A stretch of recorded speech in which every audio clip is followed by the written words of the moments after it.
개선해 프로야구 투나. 안녕하십니까, 어서오십시오. 개선입니다. 자, 오늘 11월 25일인데요 크리스마스 한 달 딱 앞두고 드디어 좀 스토브리그 같은 활성화된 하루가 된 것 같습니다. 근데 오늘 제가 이렇게 보면 이슈를 만든 팀들이 그럴 만한 이슈들을 만들었다, 다 이유가 있는, 충분히 논리적으로 이거 충분히 가능한 얘기인데? 라는 것들이 저는 너무 이게 다 납득이 됩니다.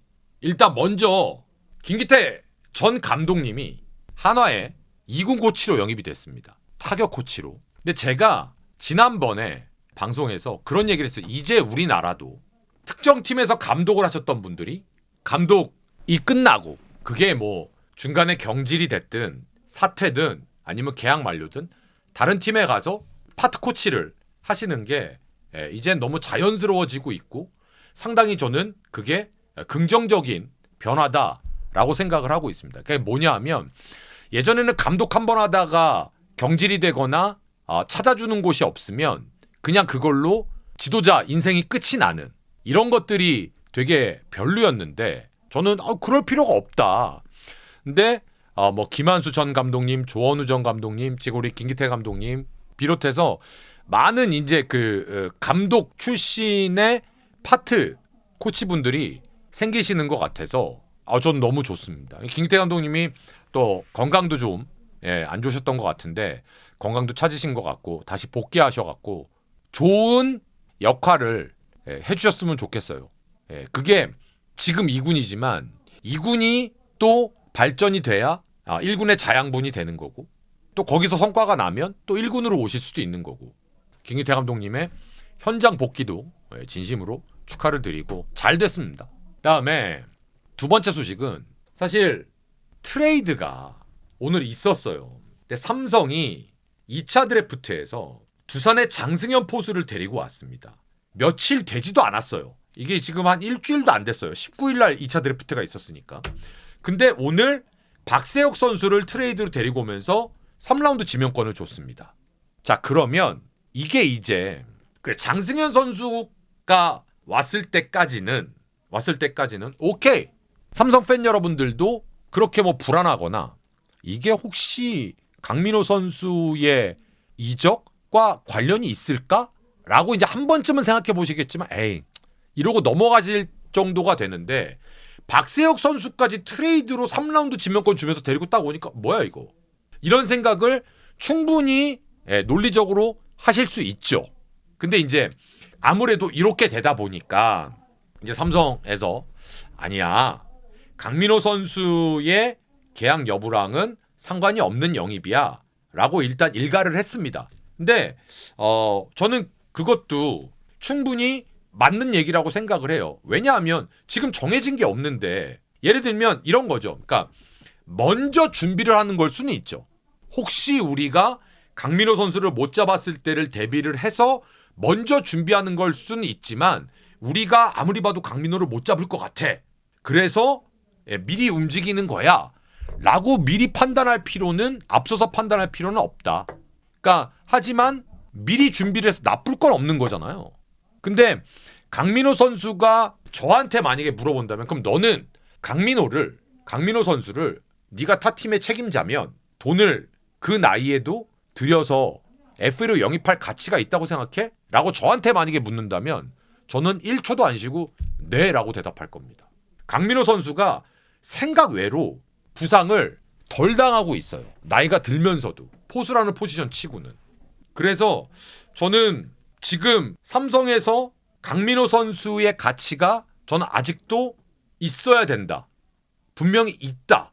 그래서 3라운드 지명권을 주면서 박세혁이라는 포수를 얻었다라는 건 삼성 입장에서는 강민호 선수의 유무와 지금 현재로서는 뭔가를 픽스해서 얘기할 필요는 저는 없다라고 생각을 합니다. 이건 좀 지켜보자고요. 그래서 일단 박세혁 선수는 어찌됐든지 간에 NC에서보다는 조금 더 기회를 잡을 겁니다. 그러니까 선수 입장에선 좋은 거죠. 삼성 입장에서도 든든한 백업이 생긴 거고 장승현 선수도 그렇고. 두 번째, 일전에 말씀드렸죠. 삼성은 외부 FA를 먼저 신경 써야 되는 게 아니라 프라도와 디아즈를 잡는 게 1순위다. 그리고 나서 그 다음에 뭐 외부 FA가 됐던 뭐가 됐던 그 다음이다라고 말씀드렸는데 일단 디아즈와 프라도를 총액 330만 달러 우리나라 돈으로 대충 환산하면 한 37억 정도 개런티할 수 있는 전력을 유출하지 않고 계속해서 연장 확보했다라는 건 굉장히 중요한 겁니다. 이제 삼성은 가장 중요한 외국인 원투, 투수는 아니지만 원투 펀치를 계약을 했잖아요. 후라도와 디아즈를. 그러면 가리비토의 잔류나 재계약이나 재계약 불발이나 이건 지금부터는 덜 급할 겁니다. 이제 뭐냐 하면 강민호예요. 그 다음에 가리비토를 가느냐 마느냐예요. 그리고 여유가 되면 불펜 투수 외부에서 쩐이 되면 영입할까? 이런 것들. 그러니까 우선순위를 탁탁탁탁탁탁 강민호 선수랑 협상을 어떻게 하는지 한번 보시면 될 것 같습니다. 근데 저는 디아즈가 놀라운 게요. 야가 처음에 1억에 왔다가 1억 얼마 대충 왔다가 재계약을 10억 11억 정도에 했다가 그걸 또 한 2배 튕겼죠. 지금 불과 만 2년이 안 되는 기간 동안 한 20배를 튀긴 거예요. 20배를. 인생 역전이죠. 다음 후라도도 키움에서 후라도의 몸값을 감당을 못하니까 내보냈는데 삼성에서 제가 후라도를 데리고 왔을 때 정말 좋은 투수 잘 데려갔다라고 말씀을 드렸는데 이 친구 내년에도 또 삼성에서 자기 배만큼 이닝을 채우면 되는 겁니다. 누가 뭐라 그럴 거야.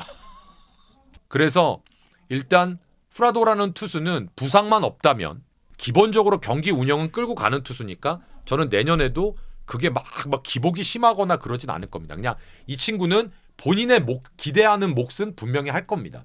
근데 이제 디아즈 같은 경우가 내년에도 과연 올해 같은 폭발력을 보여줄 수 있겠느냐. 올해 이제 50개를 때렸는데 내년에도 50개 친다는 보장은 없잖아요. 근데 디아즈는 제가 봤을 때 기본적으로 30개는 묻어놓고 갈 겁니다. 근데 디아즈가 무서운 건 에버리지도 3할을 칠 수 있고 1루 수비도 굉장히 안정적이라는 거죠. 삼성 오늘 플러스 알파를 박세혁, 그 다음에 마이너스를 막았다. 다음 NC 얘기를 좀 하겠습니다. NC가 패디, 라일리. 근데 패디가 피드백이 왔대요. 나 미국에서 조금 더 도전해보겠다. 오케이. 알겠다.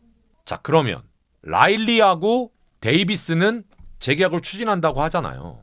그러면 여기도 저게 메이드가 되면 삼성하고 결이 같죠. 라일리와 데이비슨도 삼성으로 치면 프라도하고 디아즈잖아요. 개런티가 되는. 그래서 NC도 지켜봐야 됩니다.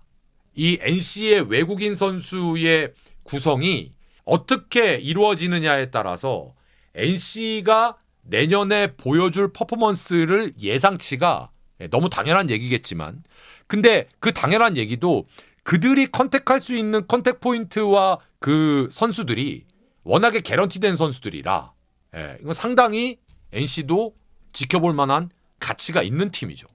그러니까 로고는 예상대로 재계약 안 하겠다고 했는데 일단 NC는 라일리와 데이비스는 제가 봤을 때 배팅을 꽤 할 것 같습니다. 그리고 이제 넘버 2 투수가 어떤 친구가 오느냐에 따라서 얘기가 달라지겠죠. 자, 다음. 자, KT 얘기를 좀 하겠습니다.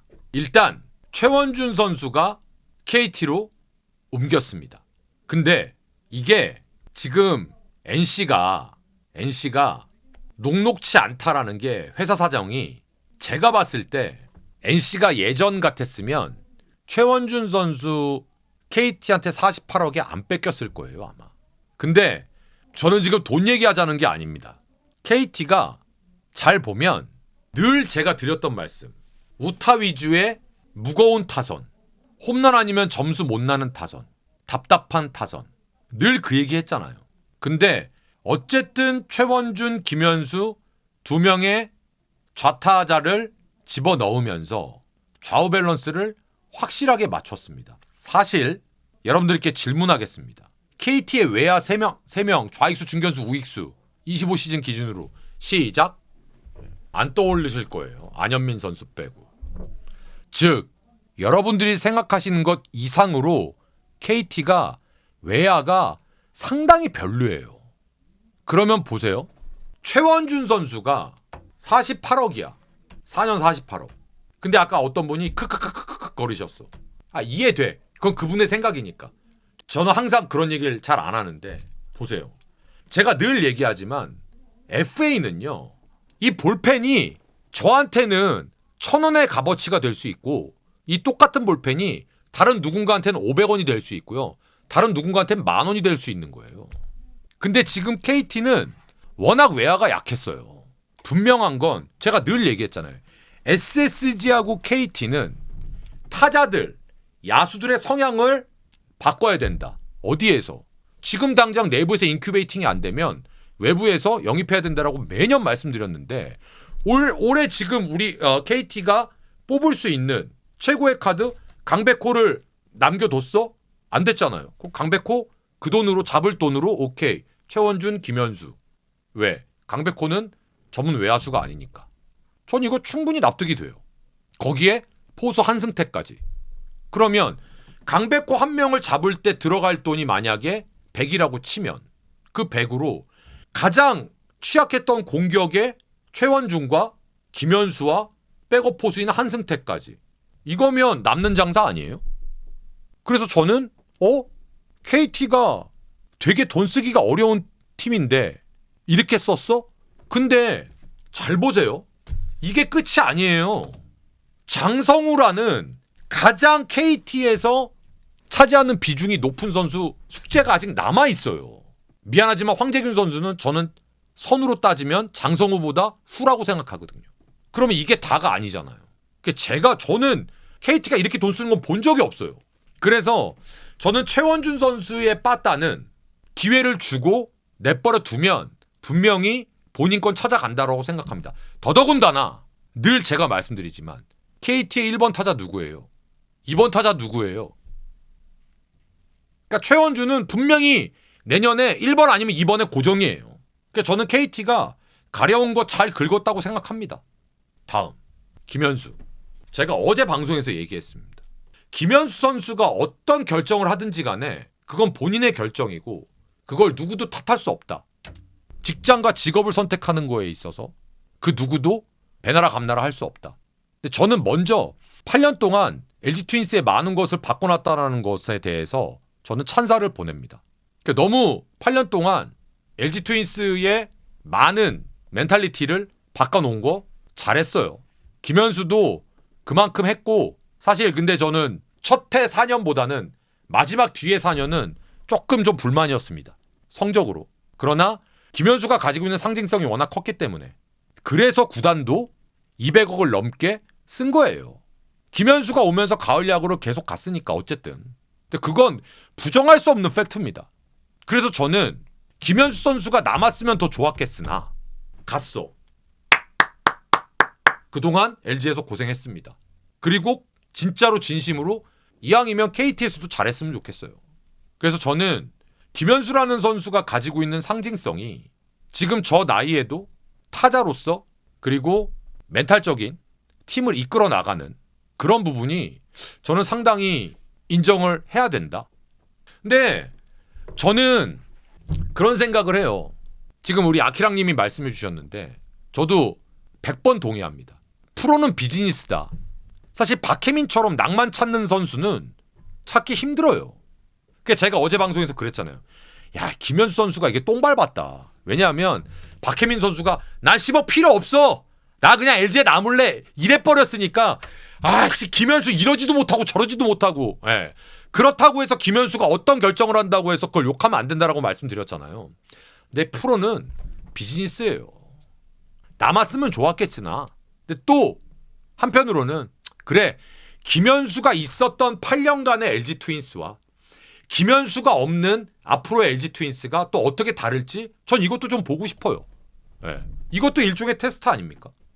간 선수는 진심으로 잘 되기를 바래주고 그동안 우리 팀에서 헌신했음에 박수를 보내주고 이러면 되는 거죠. 그래서 저는 김현수 선수가 잘 선수생활, KT가 이제 마지막일 거 아니에요. 박경수 코치랑 잘 먹고 잘 살아라. 이씨. 오늘 마지막으로 한마디만 덧붙이겠습니다. 제가 그 특정 회사를 지칭하면 안 되니까 일부러 띄우지도 않을 겁니다. 근데 제가 우리나라 에이전트 제도에 대해서 항상 한계가 있다, 문제가 있다 항상 말씀드리잖아요. 근데 며칠 전서부터 계속 특정 에이전트에 대한, 에이전트 회사에 대한 기사들이 계속 나오고 있습니다. 안타깝게도 부정적인 기사들이 계속 나오고 있습니다. 근데 저는 왜 그런 기사가 계속 나오는지, 왜 그런 여론이 만들어지고 있는지 그 해당 회사만 반성할 게 아니라고 생각해요. 저는 선수협, KBO, 구단 다 서로 간에 입장차가 있잖아요. 근데 한 가지 확실한 건 제가 에이전트를 하려고 세미나에, 우리나라 에이전트 1회 세미나에 갔다가 이건 되도 않는다 하고 딱 접어버리고 나온 이유는 너무 말도 안 되는, 죄송합니다, 그 당시에, 지금은 모르겠으나 그 당시에 주먹 구구식에 애들 장난치는 것 같은 규약들이 너무 많았어요. 그래서 애들 하고 있네 하고 제가 접었거든요.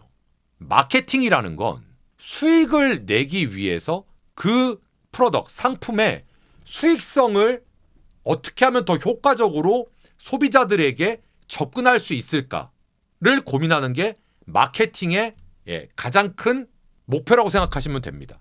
근데 그 안에 이제 에이전트라는 직업이 해외에서는 유럽 축구나 미국 스포츠 세상에서 워낙 비즈니스의 툴로서 오랫동안 정착이 돼 있었죠. 근데 우리나라는 시작한 지가 얼마 안 됐고 또 이게 너무 시장이 작고 이러다 보니까 분명히 한계가 있다고요.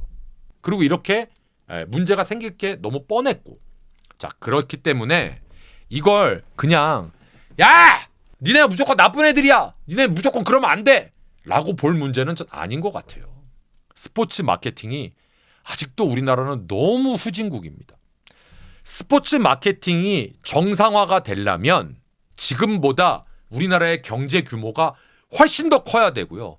프로스포츠 시장의 규모가 훨씬 더 커야 더 많은 에이전트들이 다변화가 될 수 있고, 그래야 그들이 생활이 되기 때문에, 즉 수익이 되기 때문에 이게 공정한 경쟁이 될 수 있습니다.